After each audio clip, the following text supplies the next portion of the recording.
they're changing from their Google Hangouts to G Suite or something like that, and there'll be something else there. It just, this one won't, like Google Hangouts just won't work, but whatever they come up with will work similarly to what it is. Cool. Jeff and I have been looking into it to see what's happened, because if it's better, we might go away from Skype completely. Cool. Just because it's a lot easier to teach people this, although learning how to Skype record is pretty easy too. So people just get freaked out about it. But that's the thing. We've known about it for a while. Oh, okay. All right. Well, hello, everybody. The gentleman I'm just talking to, his name is Sandy Robinson. He's a good friend of mine. I reached out to him and I said, Sandy, I'm going to be doing this series of called Bleacher Features, and we're going to be talking about 6 movies. I need 6 people to talk about one movie each. And him and I had some discussions of what we wanted to talk about. Sandy is a big hockey fan. He's from the Great White North, Canada. And I said, hey, what hockey film do you want to talk about? And he said, Mystery Alaska. And I was like, wow, good choice, because I love Mystery Alaska. And I'm a hockey fan. I come from, obviously, in the United States of Boston, so I'm a Bruins fan. Sandy's not the biggest Bruins fan in the world, but we won't talk about that because he gets fired up when we get into talking about certain members of the Bruins or ex-members of the Bruins or whatever. But we're going to be talking about Mystery Alaska, an absolute great sports classic, and I was glad he picked this film to talk about it on Bleacher Features. Sandy, thank you for being on with me. Hey, Dan, you know what? Thanks for having me. You're one of my good friends, too. So when you brought this up, it was, you can always, when somebody asks you, hey, what do you want to talk about? What sports movie do you want to talk about? And then you narrow it even further. What hockey movie did you want to talk about? And there are a lot of really good hockey movies out there that a lot of people don't know about, just because hockey is, we all know it in Canada here. Like you can pick anybody off the street in Canada and say, hey, name 3 hockey movies, and bam, they'll know it. But when you asked me to pick this one, I could easily went in a different direction, but I love this movie. I think it's very underrated. The cast is amazing, and the story itself is really, really cool. So I can't wait to get into it. All right. So this has got a very good cast where, a lot of movies have 2, 3 main. This movie has a very amazing cast. Most of them have not a lot of screen time, but I felt like they're integral to the story. So I wanted to make sure that I got the whole cast down here, and I wanted to just run down the cast. And if anybody stands out to you while I'm saying this, just speak up and say.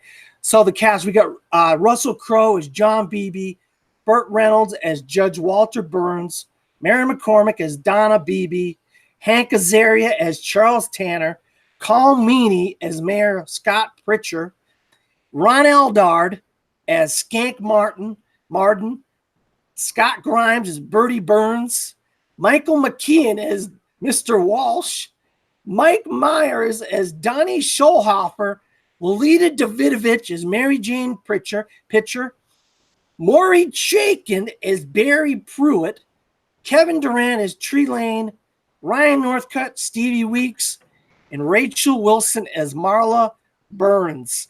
I mean, tell me this ain't a great cast. It's a fantastic cast. I mean, you start off with this, patriarchal bunch of people. You got Russell Crowe. You've got the indomitable Burt Reynolds. Like he's in there in one of his, last real roles that he had, like that he could really sink his teeth into. And he was fantastic. Mary McCormick plays the wife who's, like not stuck in a small town, Nowheresville playing hockey, where hockey's the thing, but you can see within the movie that, she loves where she is. She loves her family, but, she looks a little bit, she's looking out there a little bit. And then you've got Hank Azaria, who comes in as the outsider from this town who left and went out to the big city and got himself a job. and then you have all the supporting cast, like, Morika, Chaplin, and you got Cole Meany, I mean, who's fantastic. It's a great cast. All of the hockey players. I mean, we say Mike Meyers is in it. He is, but he's not that integral to the part. He's just in there because he's Canadian and wants to support, hockey, because that's what Canadians do.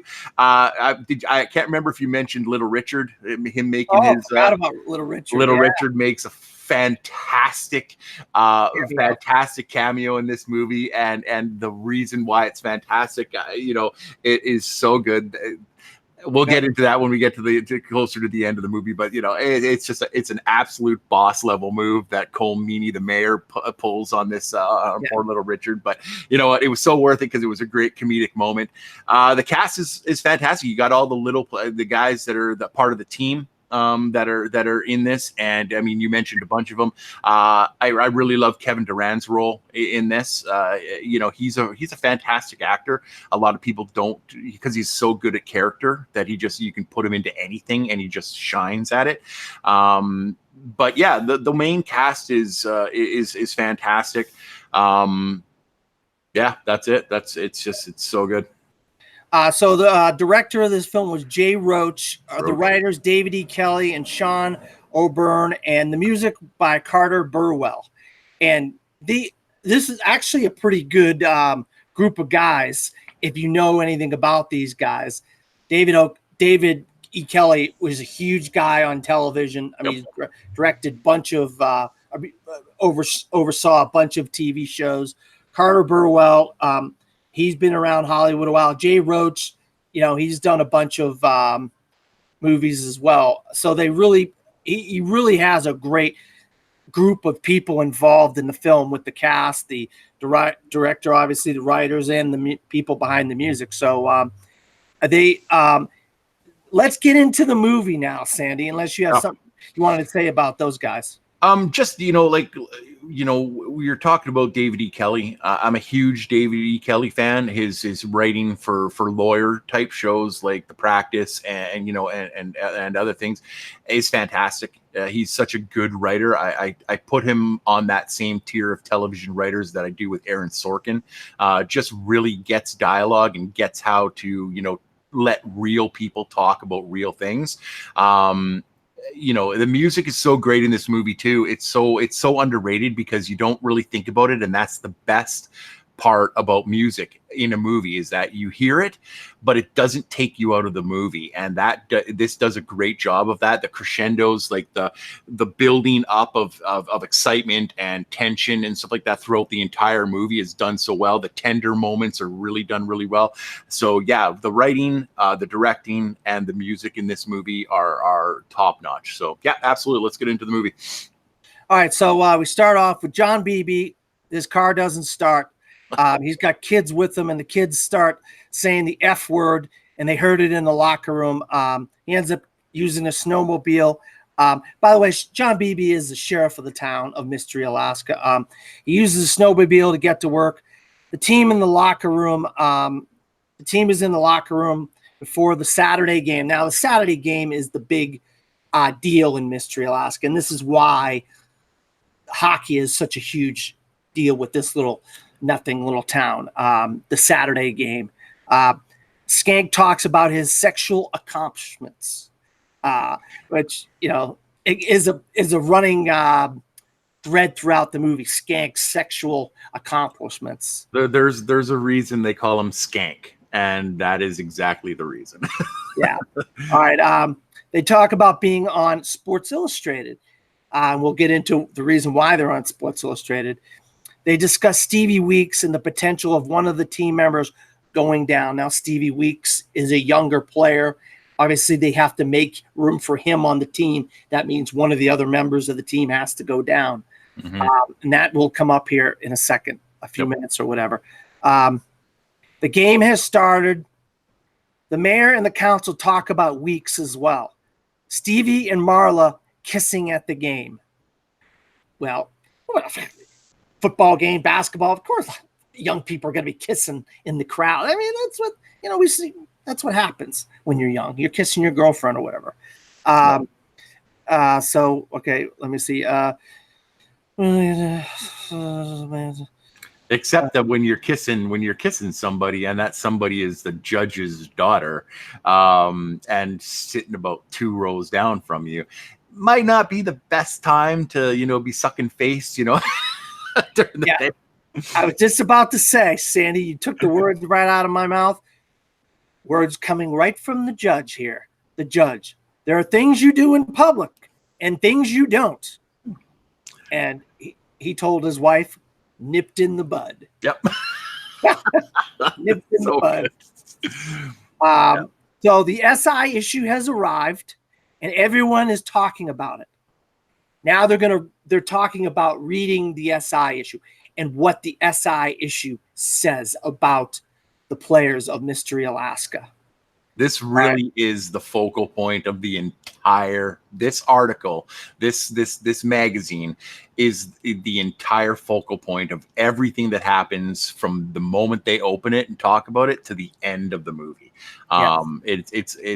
It's such a fantastic plot point because, like we said, we haven't said it yet, but Hank Azaria, the character of Charles, has gone away from Mystery. This is where he grew up, and he was a misfit, an outsider. He didn't play hockey or couldn't play hockey.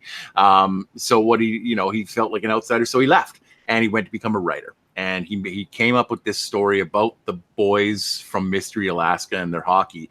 And he does a great job of describing every single player. And that's how you can tell when you're in the Saturday game, you don't ever want to come out of the Saturday game because, they've been there that team has been there for so long that they got an article written about them and done really, really well. So whenever somebody comes off of that to put somebody up, it's like ripping their hearts out. And you can see just in the reading of that article and them talking about it of themselves, just how important this game is to them. And I'm going to get into talking about the article here. Yeah. And then if you want to comment on pure skating, the boys of Mystery Alaska rival any team in the NHL. Now if that ain't a title for an article, or an article about a team, I don't know what is, On pure skating, the Mystery Alaska boys rival anybody in the NHL. That is a challenge if I ever saw one right there, right? Absolutely. The judge is mad at Birdie, he leaves the dinner table. They bring up Price World. This is a big thing because the judge thinks that Birdie, all he cares about is hockey, that he doesn't care about anything else, that the only thing in his life is hockey, that, he's got to have more drive than he has. It really is the typical father-son relationship. Yeah. It's, like where the father wants the best for his kid, but what his kid wants is to do what he wants to do, and that's play hockey. And the judge is also a little bit really critical on Birdie about how he showboats and doesn't pass the puck as much, and and needs to be more of a team person. But the judge really wants his kids to have an education and to do that, but Birdie just doesn't want to have an education. He just wants to play hockey, and you know what? The judge doesn't like it. And they butt heads the whole movie about that stuff until the very end. So, I would consider that relationship very typical when we see fathers and sons. Yep. All right. So they bring up the Price World. Skank having sex, which is a running thing in the movie. Skank is actually a teacher, believe it or not. Skank has kids in his class learning to read by reading the SI issue. How about that? You learn to read by reading Sports Illustrated. Now that is a man of my own heart right there, because I learned how to read by reading comic books, Sandy. I was 40 years ago. Exactly. I mean, so many of us learned how to read from comics, or from Archie, or whatever you could get your hands onto when you were a kid. That's when you're a kid, you don't want to read school books. That's not where the fun is. You want to read other things. And I've always said this, and I'll say it till the day I die. I don't care what you read as long as you read. Just go out there and read. And it doesn't matter to me. So yeah, teaching their his class, let's go over, let's get to the Skank stuff. It's funny when you see that, because it's like, No, you didn't just do that, did he? Yeah, you did, and it's hilarious. And I read hundreds of Sports Oh, yeah. Illustrated when I was a little kid. I mean, it was like that weekly, like, oh, Sports Illustrated here. What's the cover? What's the stories inside? You know, I loved SI when I was a kid. The mayor breaks the bad news to John Beebe, tells him Stevie Weeks is moving up, not fair to him or the game. Sheriff Beebe not happy. He tells his wife he's fine. He knew it would happen eventually. So we finally get this, which is, you know, we knew that that thread at the beginning of the movie was going to come into that someone was going to get moved down. And you didn't know it was going to be John Beebe, but you kind of figured it was going to be John Beebe. Well, and they sort of mention it too, right? Or they like don't mention it, but they sort of allude to it right at that very first, you know, when he first walks in. And, you know, everybody gets a little quiet when he gets in there because everybody knows that Stevie's been skating the river and looking fast and looking, you know, young and hungry. And John's the oldest one in the room. Like, he's the oldest one in the room. And you know what? That, you know, you can put one and one together and get two if you want. You know, so I think John knows it. I think the team knows it. But this town is very respectful of the game. Like, it's the game. It's the Saturday game. And they don't screw with the Saturday game. When somebody's ready to come out, they make the decision and they put somebody else in. And John understands that. Like I said, does it make him any less pissed off about it? No, because his heart and his soul is in the game. So he's got to come out and he's got to deal with that. It's just like any other sports athlete when they have to retire. You know what? When they cry, there's a reason for it, because they're not being babies. They're not being wimps. They're losing what they've done their entire lives. And that's a really hard thing for people to get. So I felt for them in this movie. I really did. But what happens later makes up for it. So, yeah. Once again, Skank sleeping, this time with the mayor's wife, Lily Davidovich. He's sleeping with her now. Mad about the decision. Stevie and the teammates are happy he got moved up. John Beebe confronts Stevie in the diner. Connor, he basically passes the mantle on to him. He's happy that he's not happy, but he said, "Hey, you give it all, your all. I know you got it in you. You can do great." Basically, John Beebe is kind of passing the mantle down to Stevie there. We see Stevie enjoying the moment with his team, and say about younger team, and he's a part of that younger team, and he's enjoying that moment with his younger team. It just shows you what type of man John Beebe really is. Like, he's hurting.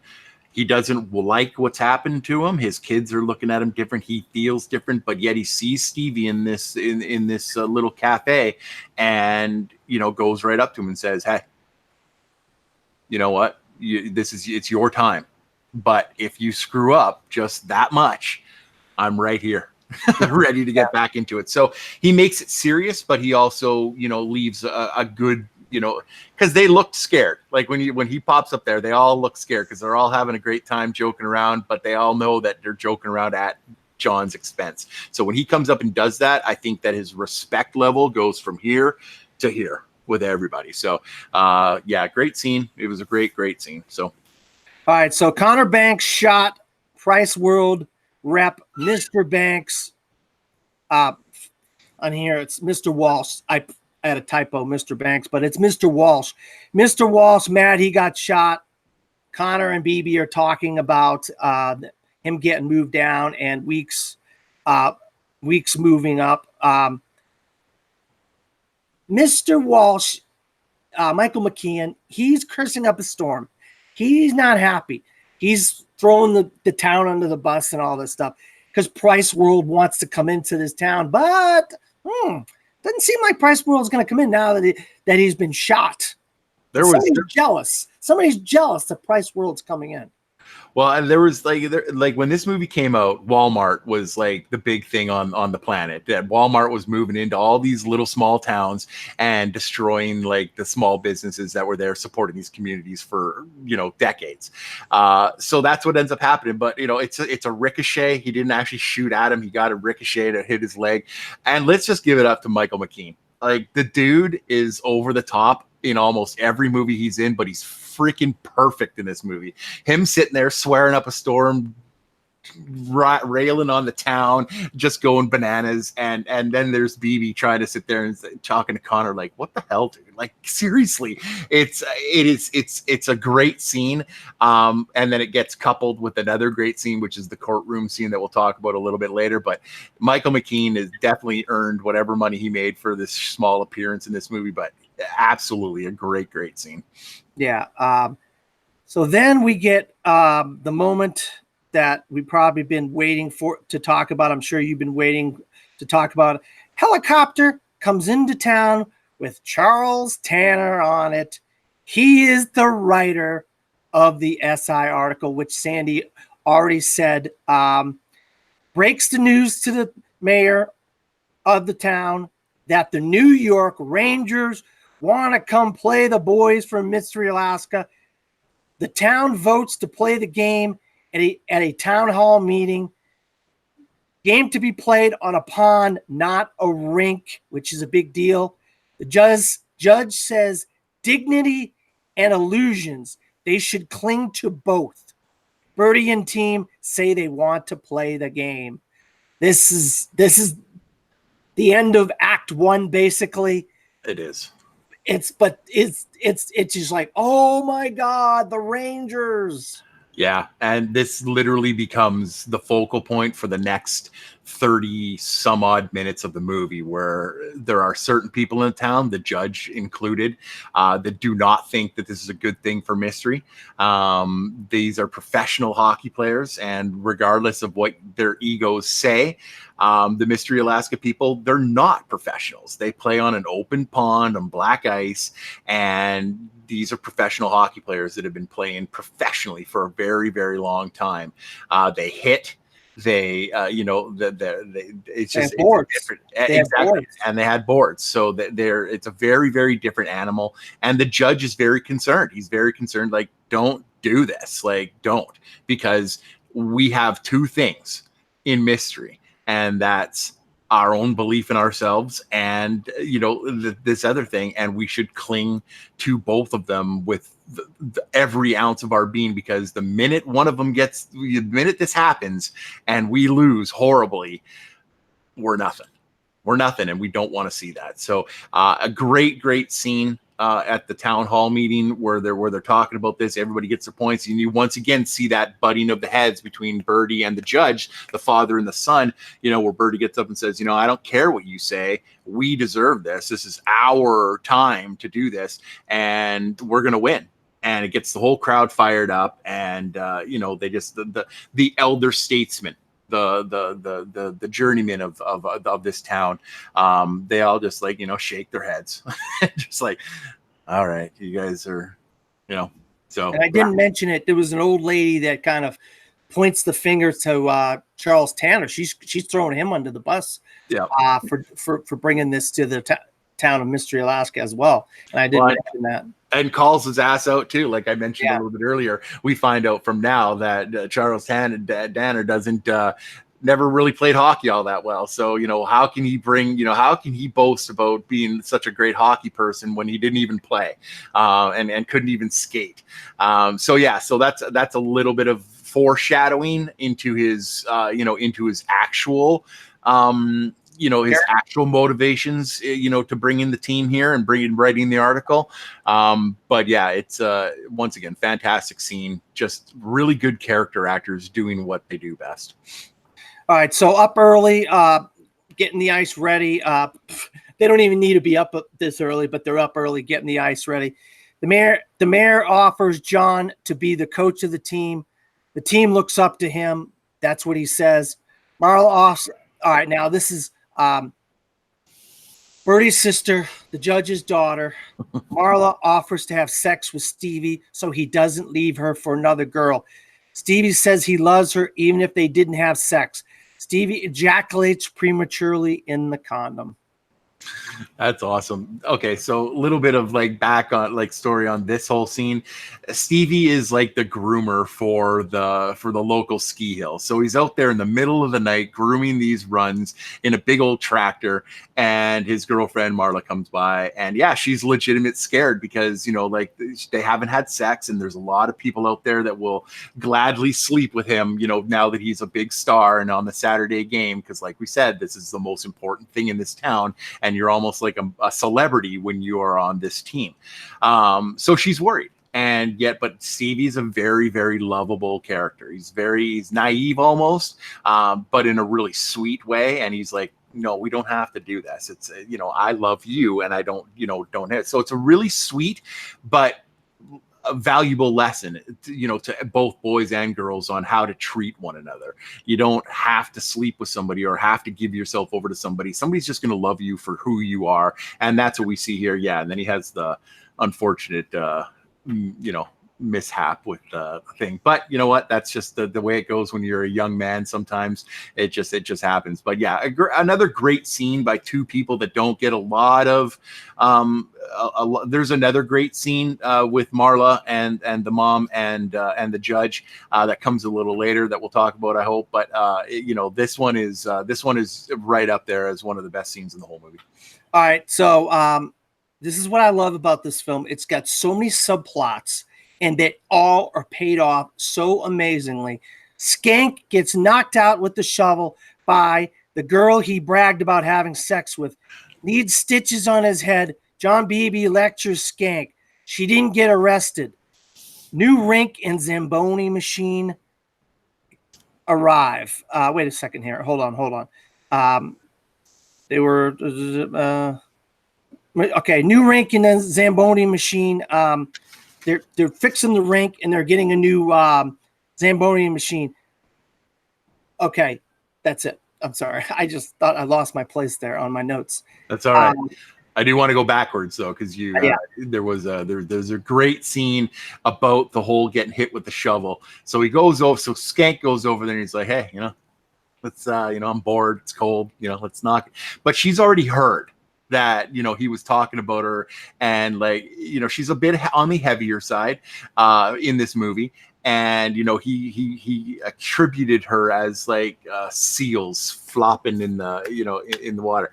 So it somehow gets back to her, and he goes over there and she's like, yeah, I don't think so. So he turns around to walk away, and she bonks him with a shovel, and not one of the plastic ones that we deal with for the most part here, people. A freaking steel shovel, and cracks him out. So then we go back to the rink. We go back to the rink, and everybody's laughing at Skank, and he's all pissed off because somebody told him, and the only people he told were in the rink, like in the dressing room. So he knows somebody told him, and they have a very strict rule. It's like Vegas: whatever happens in the room stays in the room. And they find out that it was the goalie who accidentally told her what was going on. So there's a punishment for that, and the punishment is that he has to get naked, skate from one side of the ice to the other side of ice, and slide on his ass into a snowbank, which is not the most fun thing to do, but that's the punishment that he had to go and do. So another funny scene of men taking care of business themselves, not getting pissed off. Just it happened. Now you got to pay the price. So go freeze or burn your ass. Absolutely. I had it right here in my notes. You took it right out of my mouth. Good job on that one, Sandy. Then we go on to ESPN bashes the game. Yeah. Barry Melrose, and I'm going to tell you right now, I love Barry Melrose. So do I. But this got me upset. Barry Melrose is not happy with the decision to play the game. And others... his reasoning is that the hockey players have some days off, and they shouldn't have to take their personal time to go play some game up in BF, wherever, Canada, and you don't know what could happen, and so that's the reason why he's against the game. I mean, there's unions involved, and we'll get into that before too long. And it's a legit concern. Like, I mean, you know, I didn't like what he was saying, but when you come at it as a hockey fan in the real world, you sit back and go, yeah, these teams pay millions upon millions of dollars for these athletes and to insure them. So now they go, you know, to another rink that's not in their control, that's not, you know, approved by the NHL.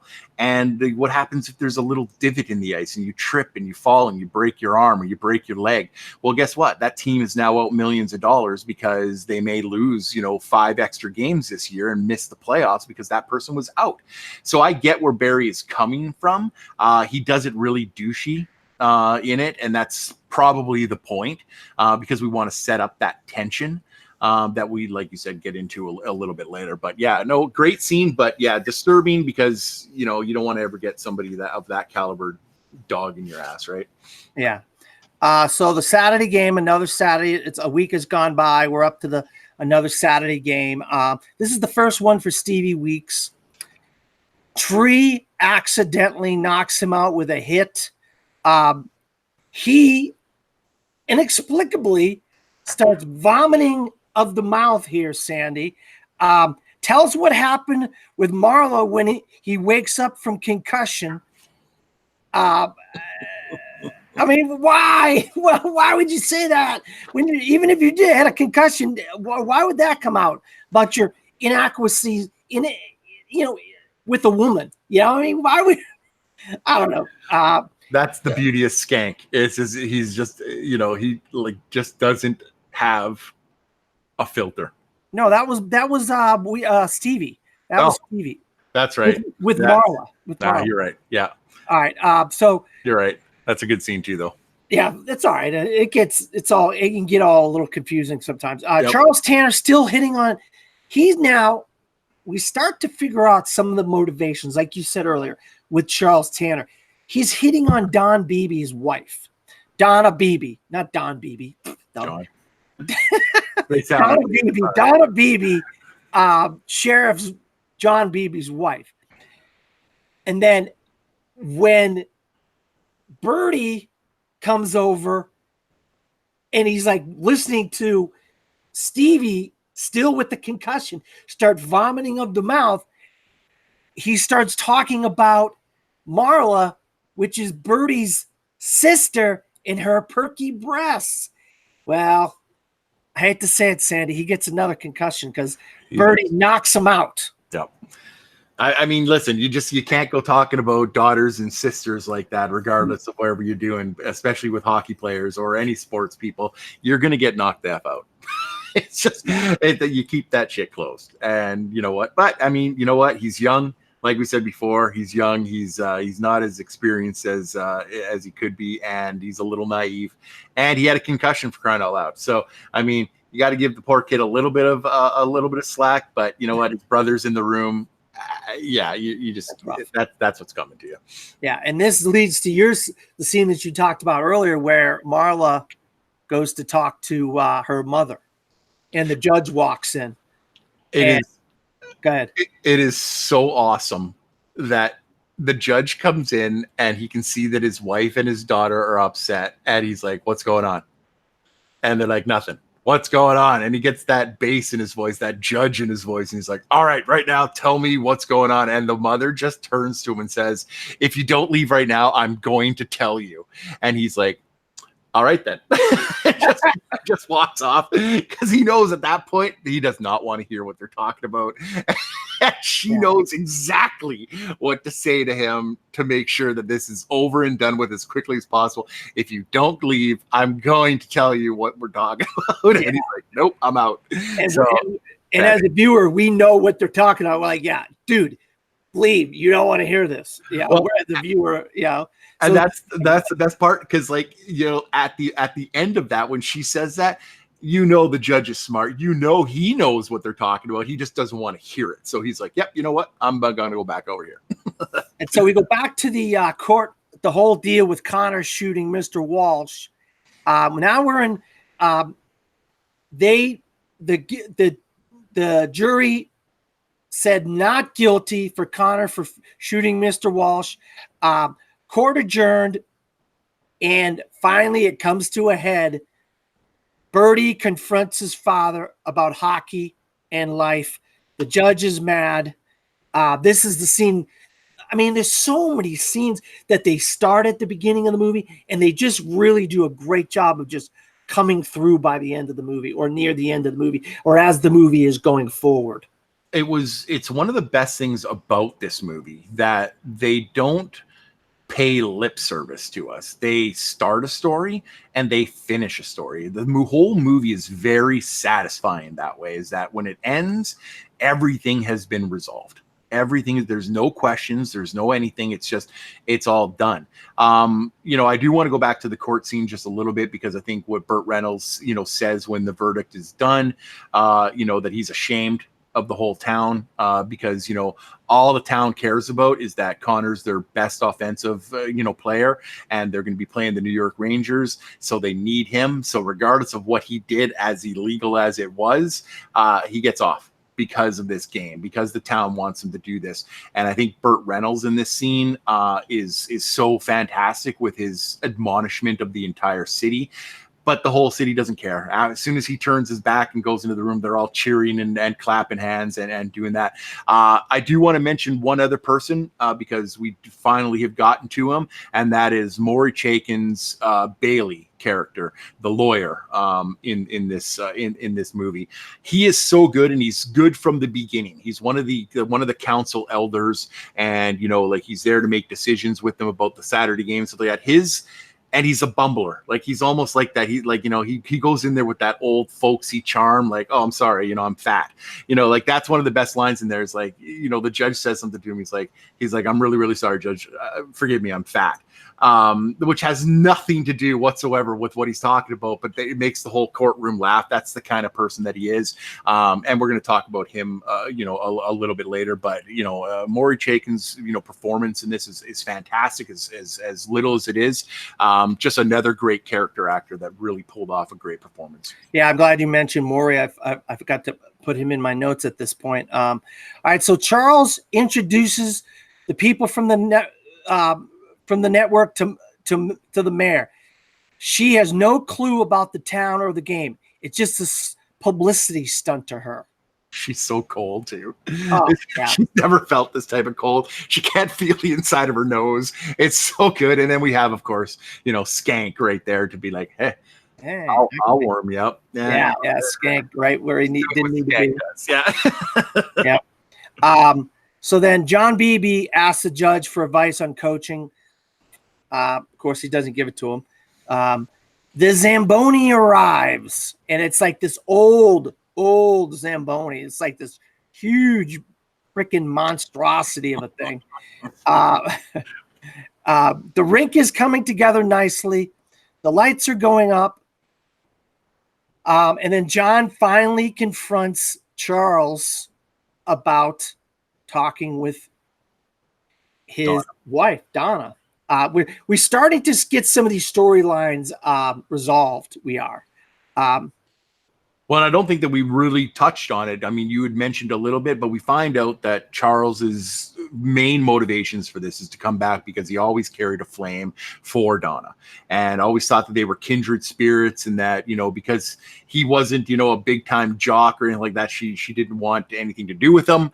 But he always carried this torch for her, and he thought by becoming a big shot and coming back and doing all this that she would just fall madly in love and dump her husband and her kids and fly off with Charles. So it doesn't happen that way, but yeah, when we get this first confrontation between John and Charles, you expect there to be fireworks, but at the end of the day, it's John, it's Beebe. He's got a level head on his shoulders. He's not going to take matters into his own hand. He's going to say his piece like a man would, and that's it. So it's an important scene because it leads towards what's happened for the rest of the movie. Yeah, you're absolutely right.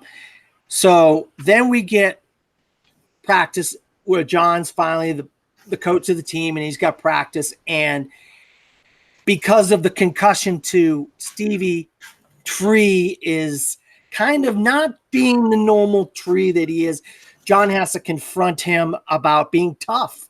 Stop being, just because you knocked out Stevie doesn't mean, you're not, it was an accident. You got to be tough. We can't have you in this game if you're not going to be tough.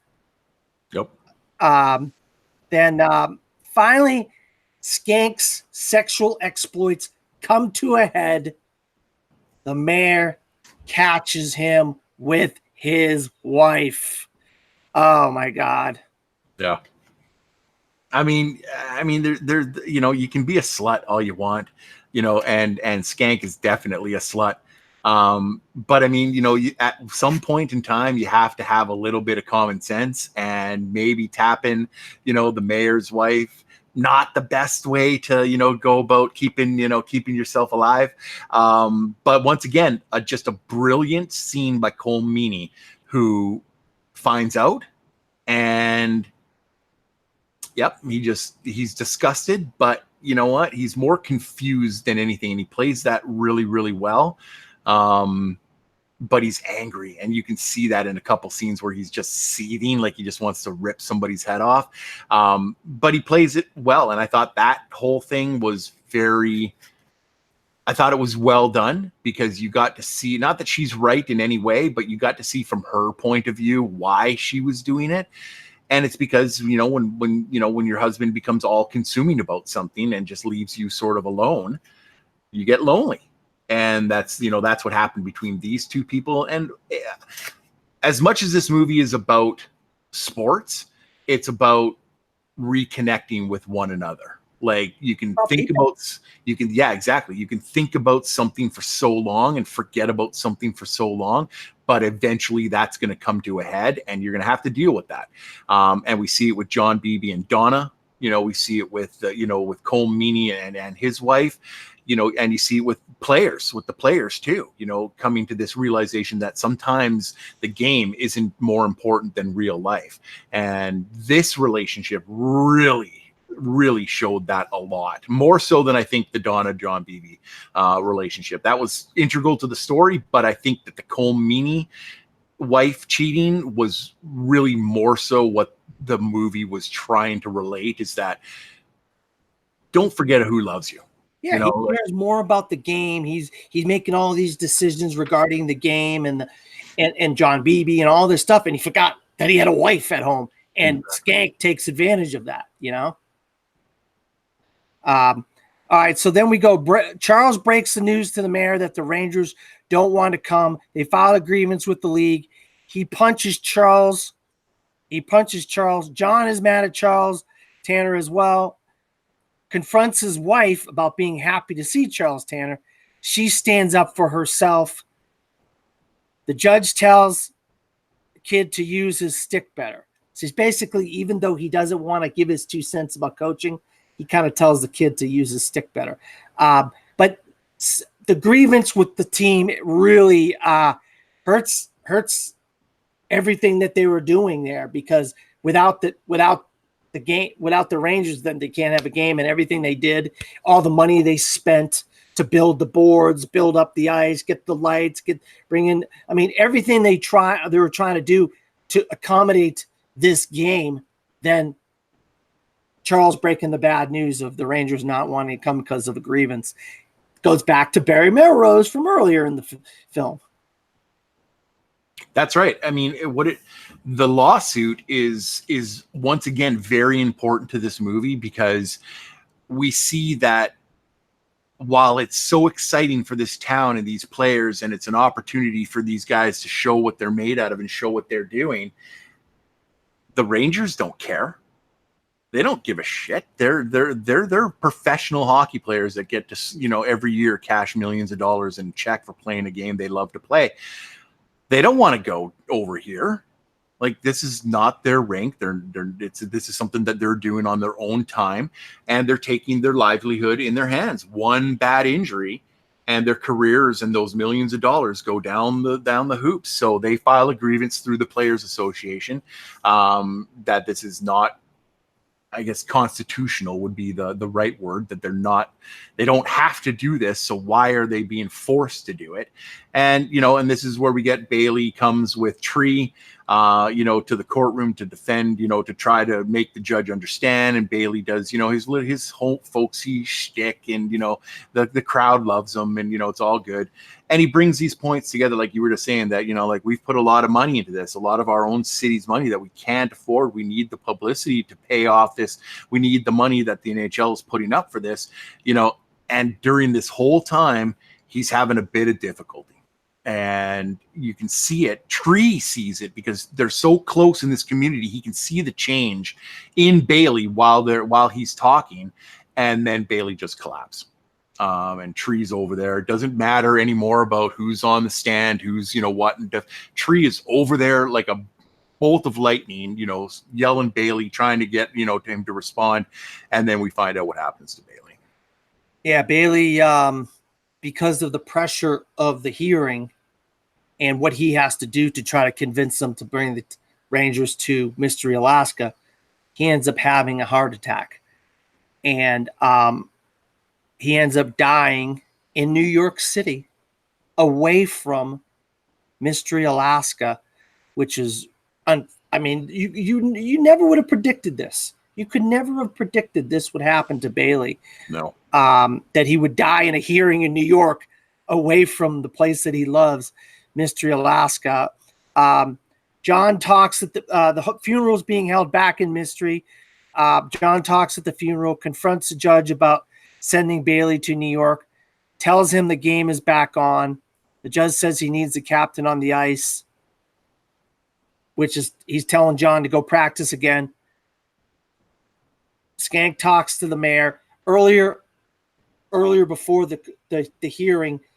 The mayor's wife tells him that she felt like she wasn't wanted, she wasn't loved, and so that leads us to this scene with Skank going to the mayor and talking to the mayor. Comes to he says his two favorite things in life are hockey and fornication. Mm-hmm. But he's going to do everything he can to help win this game. And it's a great line, because what he says to preface that line, it's the two best things to do in cold weather is hockey and having sex. And that's what he likes to do. The best part about that scene, is when he knocks on the door right away, and then she answers, and the look on her face is like, what are you doing here? And he's like, I just want to talk to your husband. And then then Cole Meany comes to the door, doesn't say a word, but you can just see that look on his face, like he just wants to jump through the door and tear his head right off of his shoulders. But give it up to Skank. He manned up, went to the door, apologized like a man in a roundabout way, and and got that off his chest. Because I think when you do stuff like that, when you cheat on people, when you don't think about their feelings, I think eventually it just comes back to you. You're ruining lives. You're ruining lives. And nobody wants to do that when you're supposed to be just having fun, right? Like sex and having relationships and stuff like that. It's supposed to be fun. It's consensual. It's fun. And when it becomes not fun, then it's not worth it. So I think he realized at that point. I don't know if he's ever going to change his ways, but in that instance, he grew up a little bit, and you respect him for what he did. Yeah. So the New York Rangers arrive in Mystery Alaska. Charles driving the Zamboni machine, drunk in town. John goes to pull him over. He says he's leaving town. He's drunk and mad at the town for hating him. He wants credit for bringing the Rangers to town. John says if the team loses, the heart could be torn out of the town. John gives Donna a Dear Abby letter column with all of the best words still readable. John and Donna on the ice in the snow rain kissing. So basically, he has basically talks to Charles, and he's like, dude, you don't understand how, if this goes wrong, how this could hurt the town. And then he realizes that his wife does love him, and that she does care for him. But Charles was a friend of hers, and that their Dear Abby letter had all the right things that needed to be said. He blocked out all the bad things he didn't want her to read, but he left all the good things in there. It the two scenes that are combined, the Charles drunk on the Zamboni and BB finding him, first off, is just funny to begin with. Like it's just funny him driving hammered, on a freaking Zamboni that he's like, I brought this Zamboni here, I'm taking it with me, and his disdain for, I'm just, I didn't play hockey, and you guys just rubbed it in my face the entire time. You find out his motivations too, that it's not necessarily about Mary McCormick's character, that he just wanted to be accepted in the town that he was born in, and he wasn't. And he wanted to specifically be accepted by John, and he wasn't. And I think that they really came to a realization at that point, and then he realizes what he's done to Donna. And that scene when he's just sitting at the coffee table and she walks in from getting the kids ready for whatever, and he's just sitting there crossing stuff out and leaving those words, and he's just like, read it. She's like, it's all blacked out, not the important words. And then she gets down and she starts reading them. And then halfway through her reading them, he just wanders away. And she's just left there reading to us all of these words that he's used to describe how awesome she is. It is a heartfelt, tear-jerking scene that you just sit there and go, wow, okay, see, sports people, we're not these heartless bastards. It may take an act of God to get it out of us, but you know what? When it comes out, it's worth the wait. And that's what that was. It was just a perfect, heartfelt scene. Once again, the writing is so good in these little scenes all over the place, where you're getting real emotion and real dialogue from people that you would expect to hear from people. Like, that's something that I would have done, is take a newspaper article and blur it out. Now I can't anymore because it's like stealing somebody else's joke, but that's what Hollywood does to us men, completely cripples us, so we can't do anything romantic anymore. But yeah, it's an absolute great scene, and it's just one of those, it's just one of those things that you remember it, like you just remember. And I think it's because it doesn't have any action towards it, it's one of those scenes that gets forgotten. But it's really important that people watch those scenes and realize that, this exists. And, it's hard to read, it's hard to write about, but when you do it right, it works perfectly. No, you hit the nail on the head. I mean, writing love scenes is not easy. Obviously, Cameron Crowe has found, once he did Jerry Maguire, it was hard after that. Yeah. All right. So it's game day, Sandy. Everybody is nervous, anxious about the game. Donnie Scholzhauser, the announcer, talks about the game and the team. Here's your scene that you prefaced earlier. Little Richard is to sing the national anthem. Phil Esposito announces a game with Scott McCloud. Now, I love this. This is funny to me. The fans reading the newspaper while the Rangers come onto the ice. The Rangers are cold because the anthem is being sung slow. All right. Okay. So I love your notes. We got to go backwards because it is so funny. This whole part is so funny. So we find out throughout the movie that the Rangers and the NHL have insisted that we're not on black ice anymore, that we're not on the black pond, that we're still there, but it's been shrunk down to regulation size. It's got boards all around the thing, and so it definitely favors the New York Rangers because it's like Olympic players and NHL players. Olympic players have so much more room on the ice because the ice surface is bigger than regular hockey rinks. And so that's why when regular hockey teams play on Olympic-sized ice, they have more of a problem because all the places they're used to seeing the boards and the pucks come off of are in different spots now. So they get but when they're on the same size of ice, it usually works out for the more professional players. In this case, they're taking a very, very step back because they're not on open ice. And that's something that we also find out that the judge has decided to coach the team while BB is going to be the captain of the team and play. So yeah, we get out there. It's a freezing day in Mystery. Everybody that's in Mystery is used to it. Who's not used to it? The Rangers. And what does Cole Meany, the mayor, do? He goes they got Little Richard to sing the national anthem. Big props for getting Little Richard onto this movie, because his little bit that he's in this is fantastic. So he goes onto the bus, and Little Richard is on his bus. It's warm in there, but he's wrapped up in fur. He's so cold. And Cole Meany knows this right away. He's like, I know you're cold. I can see it, but I have a really big favor to ask. And then they go out, and the Rangers all come out expecting to hear, yeah, and they're all sitting there reading the newspaper and totally ignoring them until the mystery team comes out and they start cheering. Everything's going.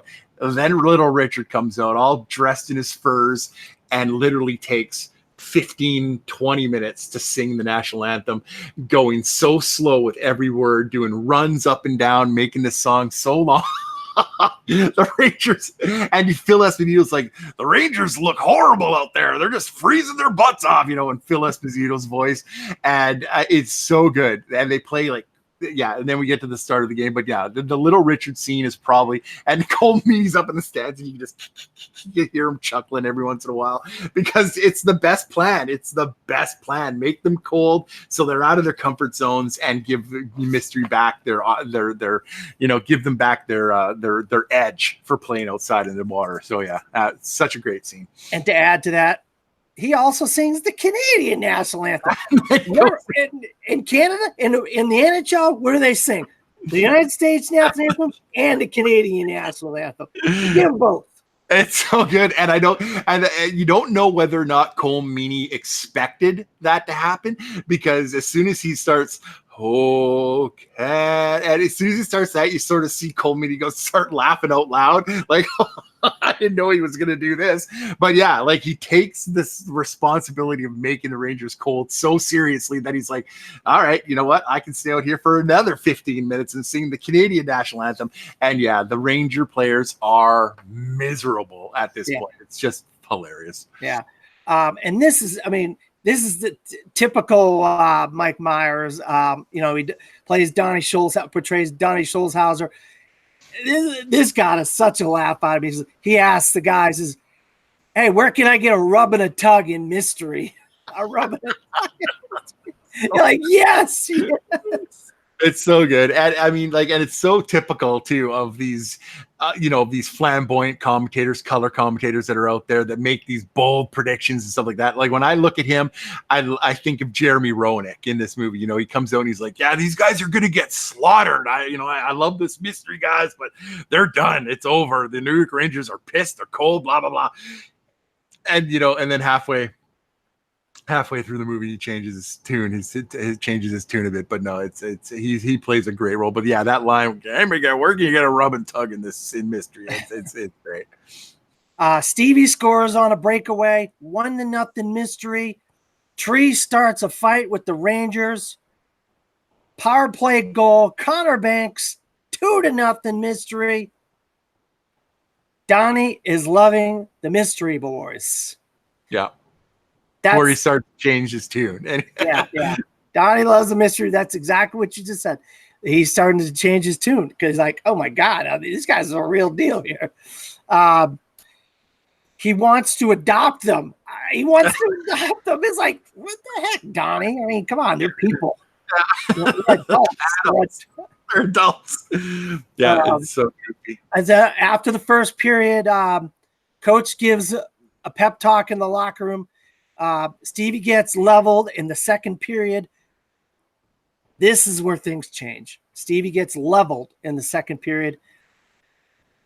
It is, and we start to notice the change. The Rangers have now come up with a plan where they're switching out players. Like, a whole line will be on the ice, and then there'll be a whole other line waiting for them. But the other line, the third line, is in the dressing room getting warm, and so they're just bombing in and out. Letting them get warm. So the demeanor has changed. The Rangers are not happy, and yeah, Stevie gets the first taste of what it's like to play against an NHL team. Yeah, you hit that. So then at this point in the game, the Rangers take a 3-2 lead over Mystery. BB gets checked into the net. Birdie gets leveled. Rangers score again. Mystery replaces their goalie, but they're down 5-2 to the Rangers right now. Donnie says the Mystery team is done. Yep, changes his tune again. So Yep. you know what? It's almost like a movie trilogy. The first period's all about the heroes. You know, they come through, they're defying all the odds. Everything is great. The second period's like The Empire Strikes Back. It's all bad. You know, the heroes are in trouble the entire time. And, you know, now we're just waiting for that third movie to come out, that third act to be there and see what happens to our heroes and what happens to our villains. And this is a little bit of an interesting scene here because the judge says they are beaten. John Beebe says they aren't beaten. Motivates the team between second and third period. Fires the team up. Right out the gate, Mystery saves a breakaway chance. Mystery scores to make it 5-3 in favor of the Rangers. Skank gets hurt laying down to stop a puck. Guess where Skank gets hit with the puck? All right, so let's first talk about Beebe's speech. I love what the judge does. The judge goes in there and throws up his hands. He's like, you know what? Good job, guys. You know what? We did our best, but we're done. You know, they're not going to lay off the throat. They're just going to push it down harder. But you gave it all your all. Can't be proud of you. And he just resigns himself. And there's John Beebe, one of the best movie speeches that you'll ever hear. Russell Crowe delivers this like he was in Gladiator. It's like, I'm not done. I'm not finished yet. Are you? And he gets the entire team jacked up, and that's exactly what the judge wanted to do because Beebe walks up to him and says, and you can just see the little smirk on the judge's face. It's like, yep.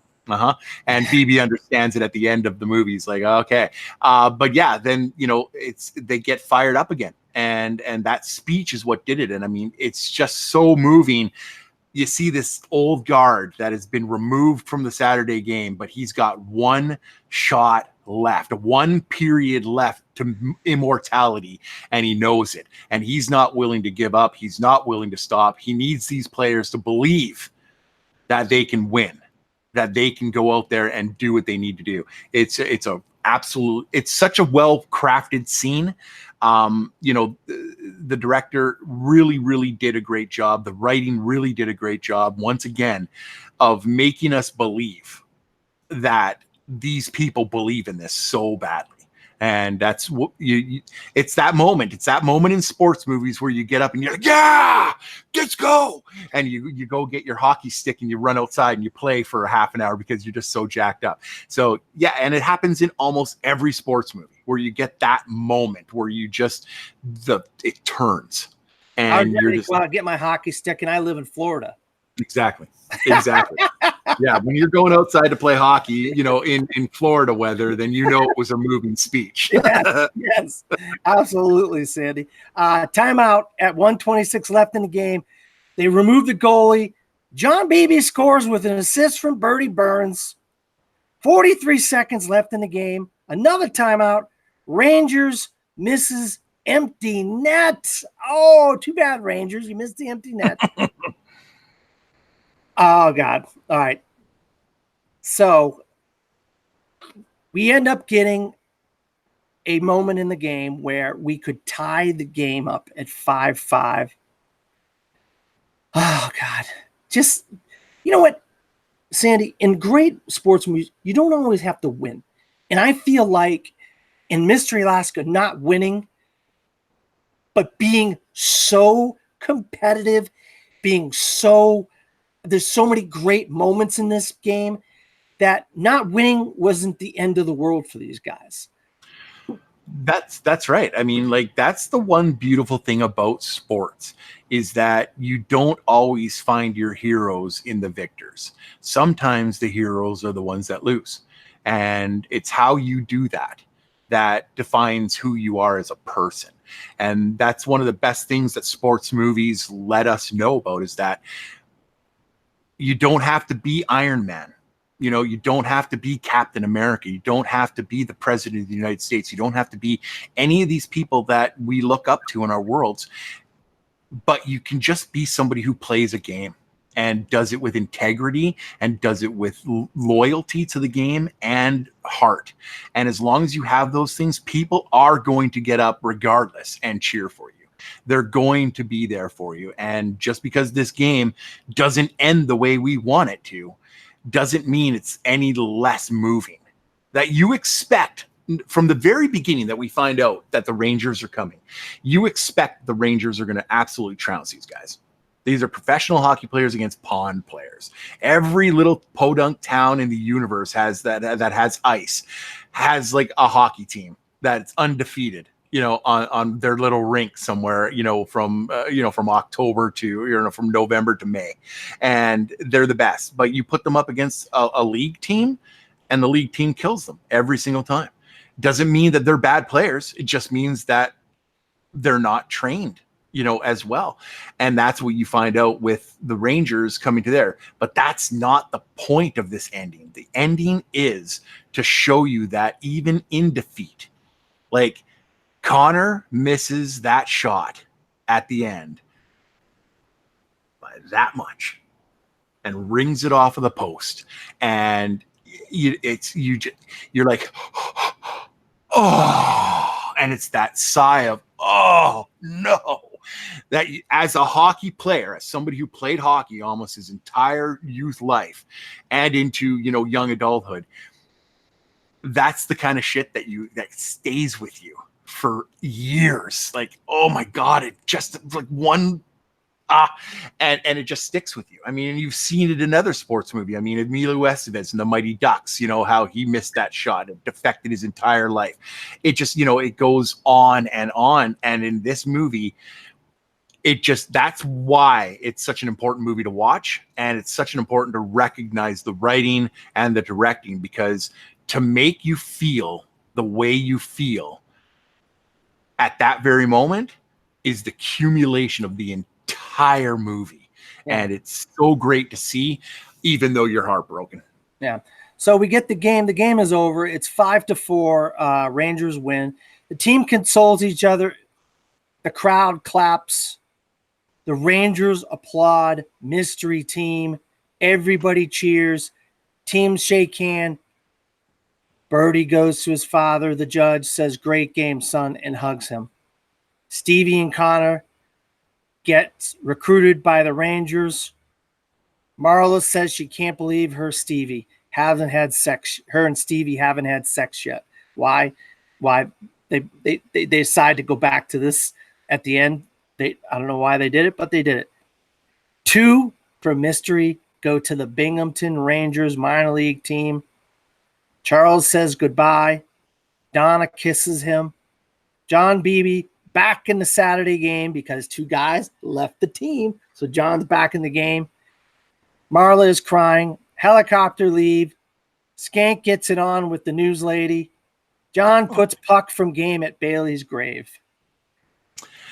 Yeah, so lots to unpack here. It's the Rangers. They're clapping. They've obviously been impressed by this team, and definitely impressed by Stevie and by Connor, the 2 that end up going.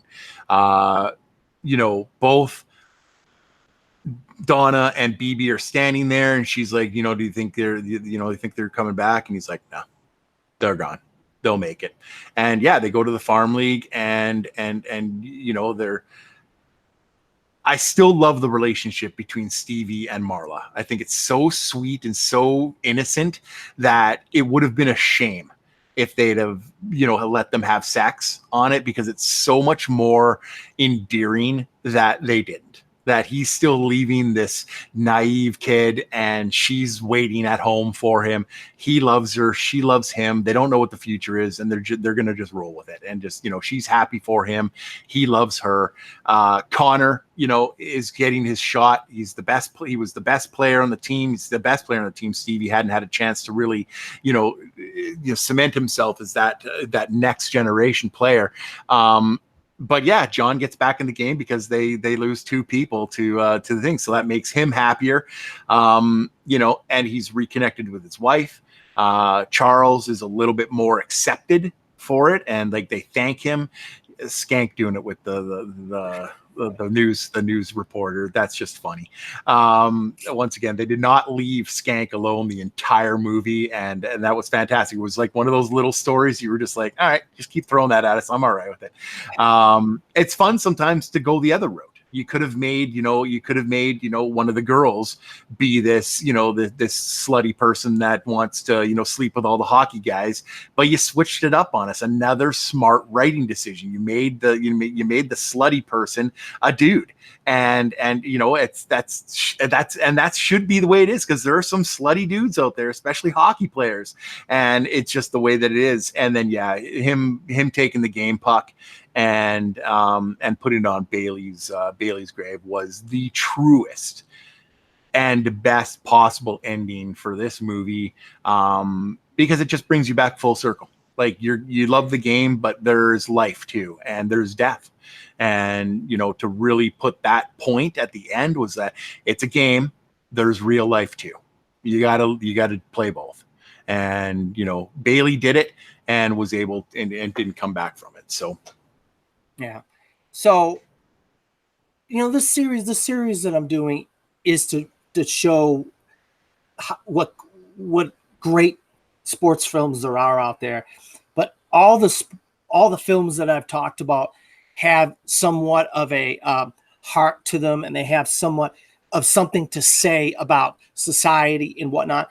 And I asked the people that are my guests, in this case, you, what film did you want to choose? And you chose Mystery Alaska. And what do you think this film says about the world that when it came out, or maybe the world today, or society as a whole? Because movies speak in a lot of different languages, and I felt like Mystery Alaska really has a lot to say about life, athletics, small town America, and people in relationships in general.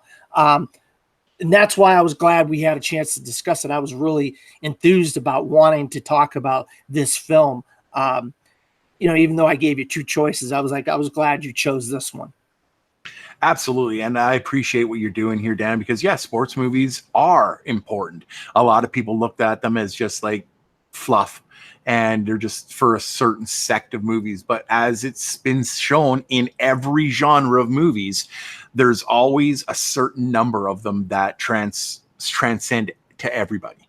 And I believe that Mystery Alaska was unfortunately, it was labeled as a hockey movie, and that really limits your audience. Like something like Miracle.